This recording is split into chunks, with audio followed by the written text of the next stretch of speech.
Good evening from New York. I'm Chris Hayes. Today, House Minority Leader Kevin McCarthy announced that he will be opposing the bipartisan commission of inquiry into the January 6th insurrection along the lines of the 9/11 Commission. Now, this comes a little bit as a surprise because it comes after months of negotiations that he was party to. There are probably a lot of reasons for this announcement. One of those reasons is likely that McCarthy's a principal figure in the big lie that Donald Trump won the election and everything that happened around it. Here's McCarthy 2 days after the election. President Trump won this election, so everyone who's listening, do not be quiet. Do not be silent about this. We cannot allow this to happen before our very eyes. We cannot allow this to happen before our very eyes. Trump won the election, unequivocal. It's easy, of course, to just focus on Donald Trump's role in fomenting the insurrection. But Trump won. We have to stop them from stealing it, like Kevin McCarthy said, was the general rhetorical call from a lot of Republicans in the days and weeks after the election. Not, we will wait and count the votes and see who won.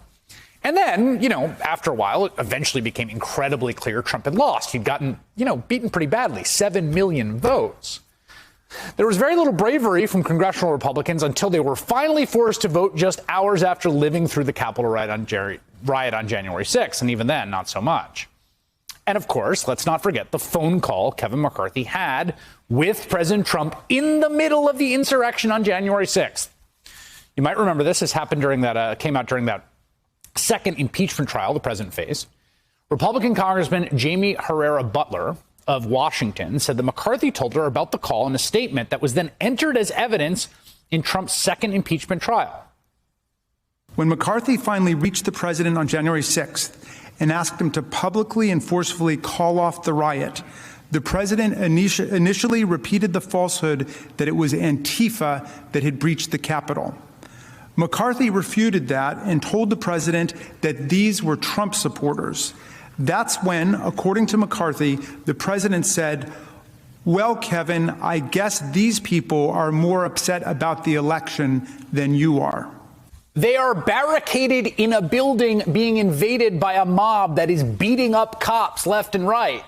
He's saying, call off the dogs, Mr. President, and that's what he gets back. Movie villain level menacing from Donald Trump, who was talking to people that were at that moment in physical danger, being marauded by that mob, chanting, hang Mike Pence, erecting a gallows outside. And by that point, a mob that had assaulted dozens of officers. And that call, well, it clearly struck Kevin McCarthy enough to relay the conversation later on to a colleague.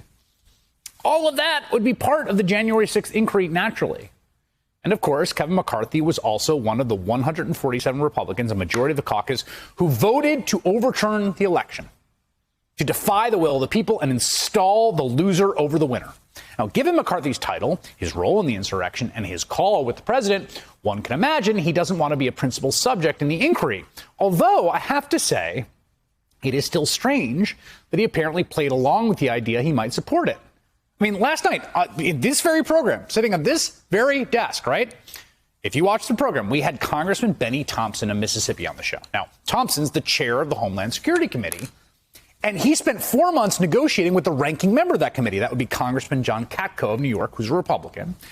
And he told me the two of them negotiated to reach a bipartisan deal on this January 6th inquiry. They engaged in lots of, the classic good faith bipartisan congressional work, the kind of stuff that used to happen a fair amount, still happens. It's stuff that's kind of in the background of Congress.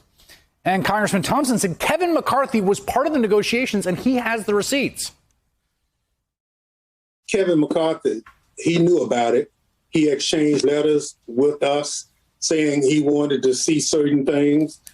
So he was engaged all the time. The Republican leadership needs to step up. If we have to produce the letters that the minority leader wrote to us saying, this is what I want in the bill, we'll do that. Okay. Now McCarthy has decided to flip the table over. It's honestly more surprising he was ever engaging in good faith because we know what his boss in Mar-a-Lago thinks about the whole situation, and we know what the rising power in his own caucus thinks about it. Here's Republican Congresswoman Marjorie Taylor Greene of Georgia on the House floor today explicitly defending the honor of the January 6th insurrectionists. While it's catch and release for domestic terrorists, Antifa, BLM, the people who breached the Capitol on January 6th are being abused, some even being held for 23 hours a day in solitary confinement. She literally describes them as people who breached the Capitol, as if there's nothing wrong with that. Look, the lesson here is you cannot straddle the big lie. The truth of what happened and the big lie repel each other. Donald Trump did not win the election. Joe Biden did. And you cannot put one foot on each and hope to stand.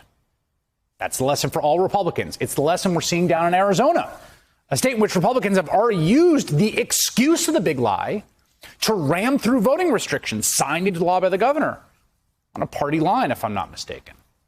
The big lie has already played its useful purpose in restricting access to the ballot box after Republicans lost that state. Now there's a small group of Maricopa County Republicans coming out to defend the integrity of the elections they personally oversaw against the both clownish and insidious privatized audit taking place.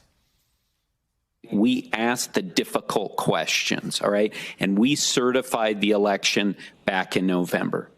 But now it's time to say enough is enough. It is time to push back on the big lie. It's long past time, but okay, better late than ever.